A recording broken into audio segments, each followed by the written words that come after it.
কি ধানের চারা কত করে মুঠা?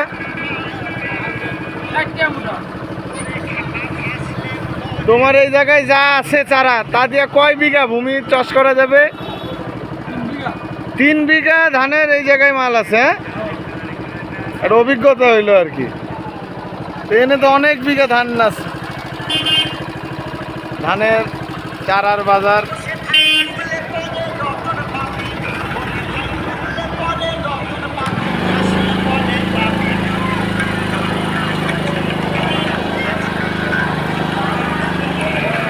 কৃষকের বাজার আর কি। কৃষকও বাজার করতে আসে। কৃষকের বাজার, ধানের বাজার, ধানের চারার বাজার, কৃষকের বাজার।